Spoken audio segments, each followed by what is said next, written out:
Magandang hapon sa ating lahat. Narito update sa magiging lagay na ating panahon ngayong araw ng Sabado. Meron po tayong minomonitor na LPA o low pressure area sa labas na ating area of responsibility. Ito ay nasa layong 575 kilometers southeast ng General Santos City. Ang nasabing low pressure area ay hindi po natin inaasahan na magiging isang bagyo. Ngunit yung trough o yung extension po nito, patuloy pa rin po natin inaasahan na makakaapekto partikular na sa may bahagi ng Davao Region. Na kung saan ngayong gabi, inaasahan natin na ito ang magdudulot ng mga kalat-kalat ng mga pag-ulan, mga pagkidlat at pagkulog sa bahagi ng Davao Region.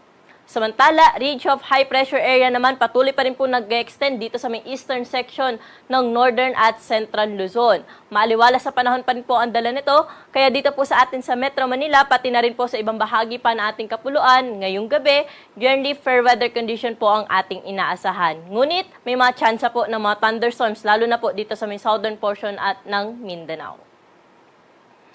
Para po sa magiging lagay na ating panahon bukas, patuloy pa rin po tayo makakaranas na mainit at maalinsangan na panahon sa buong bahagi po ng Luzon.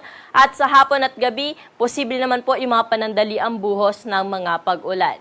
Sa ating mga kababayan po na kanilang nalalabas ng kanilang mga tahanan bukas ay huwag pong kalimutan magdala ng payong panangga po sa matinding sikat ng araw at sa mga lalabas po sa dakong tanghali, huwag po natin kalimutan magdala ng tubig para iwas dehydration. At para sa temperatura po natin bukas dito sa Metro Manila, mainit nga po, aabot sa 36 degrees Celsius ang pinakamataas na temperatura. Sa Baguio City, 17 hanggang 26 degrees. Sa Lawag naman, 24 hanggang 32 degrees Celsius. Mainit din po sa Tuguegarao, aabot sa 38 degrees Celsius ang pinakamainit na temperatura bukas.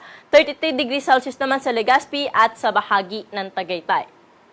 Sa Puerto Princesa City at sa Kalayaan, 26 hanggang 34 degrees Celsius ang agwat ng temperatura bukas.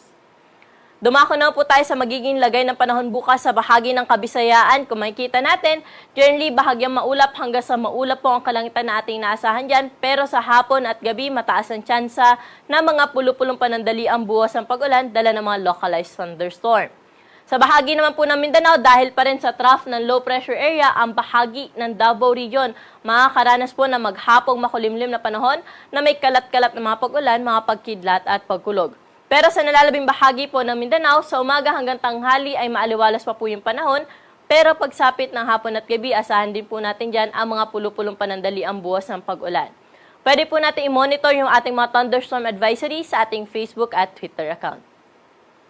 Temperatura po natin sa bahagi ng Iloilo bukas ay 27 to 33 degrees Celsius. Sa Tacloban naman, aabot sa 32 degrees Celsius ang maximum temperature bukas. Ganun din sa Metro Cebu at sa Cagayan de Oro.